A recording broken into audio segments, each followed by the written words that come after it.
बच्चों welcome back to my YouTube channel learning student. तो आज हम लेके आए हैं जो क्लास 12th के यूपी बोर्ड एग्ज़ाम देने वाले बच्चे हैं उनके लिए जो है कि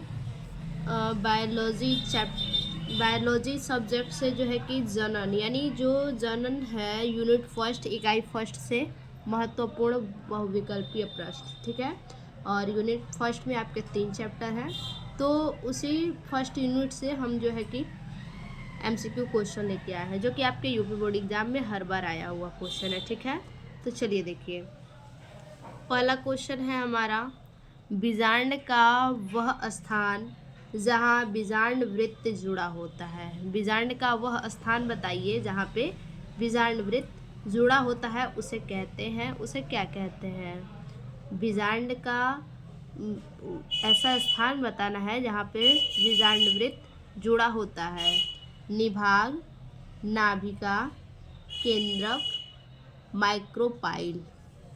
तो जो इनमें से सही ऑप्शन होगा वो होगा निभाग, हमारा पहला सही ऑप्शन होगा, ठीक है। उसके बाद दूसरा हमारा है, भ्रूणपोष में गुणसूत्रों की संख्या होती है। भ्रूणपोष में गुणसूत्रों की संख्या कितनी होती है। पहला है 2x, उसके बाद 3x, उसके बाद इनमें से कोई नहीं। तो भ्रूणपोष जो गुणसूत्रों की संख्या होती है भ्रूणपोष में वो है 3x, ऑप्शन दूसरा हमारा सही ऑप्शन होगा, ठीक। अगला है, निम्न में से कौन सा कूट फल है, ठीक है। इनमें से कौन सा जो है कि कूट फल है। सेब, अंगूर, आम, मटर। तो इनमें से जो कूट फल है वो है सेब, ऑप्शन पहला हमारा सही ऑप्शन होगा, ठीक है। उसके बाद अगला क्वेश्चन है हमारा, द्विनिषेचन क्रिया होती है। द्विनिषेचन क्रिया किस में होती है। शैवालों में, ब्रायोफाइट्स में, अनावृत बीजी पौधों में, आवृत बीजी पौधों में, ठीक है। तो द्विनिषेचन की क्रिया जो होती है वो आवृत बीजी पौधों में होती है, ठीक है। ऑप्शन चौथा हमारा सही ऑप्शन होगा। अगला क्वेश्चन है हमारा, निम्न में कौन एक आभासी फल नहीं है। यानी इनमें से कौन सा एक ऐसा है जो कि आभासी फल नहीं है। सेब, स्ट्रॉबेरी, अखरोट, आम। तो इनमें से जो आभासी फल नहीं है वो है आम, चौथा ऑप्शन हमारा सही ऑप्शन होगा। उसके बाद अगला क्वेश्चन है हमारा, भ्रूणपोष की कोशिकाएं होती हैं। भ्रूणपोष की कोशिकाएं होती हैं, अगुणित होती हैं, द्विगुणित होती हैं, त्रिगुणित होती हैं या फिर चौगुणित होती हैं। तो भ्रूणपोष की जो कोशिकाएं होती हैं वो त्रिगुणित यानी 3n होती हैं, ऑप्शन तीसरा हमारा सही ऑप्शन है। उसके बाद अगला हमारा क्वेश्चन है, टैपिटम परत का कार्य होता है। टैपिटम परत का क्या कार्य होता है। परागकणों का निर्माण करना, परागकणों को नष्ट करना, अंतः स्तर का निर्माण करना, परागकणों का पोषण। तो टैपिटम परत का जो कार्य होता है वो होता है परागकणों का पोषण करना, ठीक है। ऑप्शन चौथा हमारा सही ऑप्शन होगा। अगला क्वेश्चन है, भारतीय भ्रूण विज्ञान के जनक हैं। भारतीय भ्रूण विज्ञान के जनक कौन हैं। राम उदार, BN प्रसाद, PN मेहरा या फिर प्रो माहेश्वरी। तो भारतीय भ्रूण विज्ञान के जो जनक है वो है प्रो माहेश्वरी यानी प्रोफेसर माहेश्वरी, ऑप्शन चौथा हमारा सही ऑप्शन होगा, ठीक है। अगला है, सैल्विया में परागण होता है। सैल्विया में परागण किसके द्वारा होता है। जल द्वारा, वायु द्वारा, कीटों द्वारा या फिर इनमें से कोई नहीं।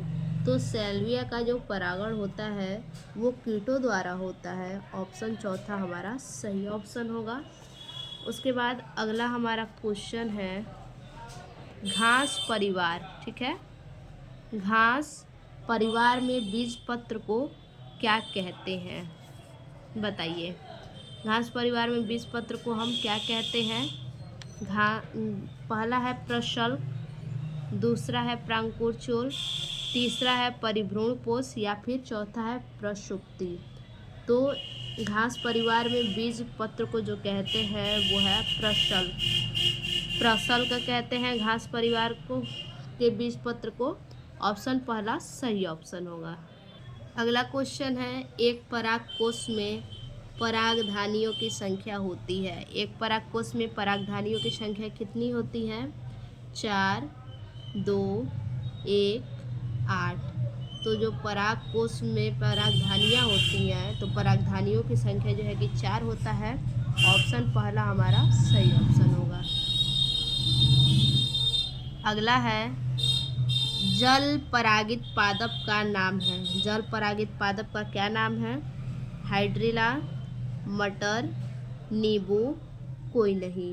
तो जल परागित जो पादप है उनका नाम है हाइड्रिला। ऑप्शन पहला सही ऑप्शन होगा। ठीक है। उसके बाद अगला है, स्त्रियों में आवर्त चक्र। ठीक है। स्त्रियों में आवर्त चक्र यानी मेंस्ट्रुअल साइकिल सामान्यतः होता है 10 से 11 दिनों का होता है, 28 से 29 दिनों का होता है, 25 से 26 दिनों का होता है या फिर 17 दिनों का होता है। तो जो स्त्रियों में महिलाओं में आवर्त चक्र होता है उसका जो सामान्यतः जो गैपिंग होता है वो 28 से 29 दिनों का होता है। ऑप्शन दूसरा सही ऑप्शन होगा। ठीक है। देखिए अगला क्वेश्चन है हमारा, एंड्रोजन स्रावित होता है सर्टोली कोशिकाओं द्वारा, अधिचूषण द्वारा, जनन कोशिकाओं द्वारा या फिर लीडिंग कोशिकाओं द्वारा। तो एंड्रोजन जो स्रावित होता है वो लीडिंग कोशिकाओं के द्वारा स्रावित होता है। ऑप्शन चौथा हमारा सही ऑप्शन होगा। ठीक है। अगला क्वेश्चन है हमारा, टेस्टोस्टेरोन। ठीक है। टेस्टोस्टेरोन हार्मोन्स का स्रावण होता है सर्टोली कोशिकाओं द्वारा, अधिवृषण द्वारा, जनन कोशिका द्वारा या फिर लीडिंग कोशिका द्वारा। तो टेस्टोस्टेरोन हार्मोन्स का स्रावण होता है लीडिंग कोशिकाओं के द्वारा। ऑप्शन चौथा हमारा सही ऑप्शन होगा। अगला क्वेश्चन है, पुरुष जनन तंत्र में कितने वृषण पाए जाते हैं? ठीक है। पुरुष जनन तंत्र जो है पुरुष में कितने वृषण पाए जाते हैं? एक जोड़ी, 2 जोड़ा, 3 जोड़ा। ठीक है। तो पुरुष जनन तंत्र में वृषण की संख्या 1 जोड़ी होती है। ठीक। उसके बाद अगला क्वेश्चन है हमारा, अगला और लास्ट क्वेश्चन, निम्न में पुरुष से संबंधित है।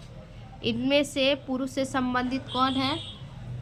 वेस्क्टॉमी, गोलियां, ट्यूबेक्टॉमी या फिर कोई नहीं। तो इनमें से जो पुरुष से संबंधित है वो है वेस्क्टॉमी। ऑप्शन पहला हमारा सही ऑप्शन होगा। तो ये हमारा हुआ फर्स्ट यूनिट से यानी पहले इकाई से एमसीक्यू क्वेश्चन।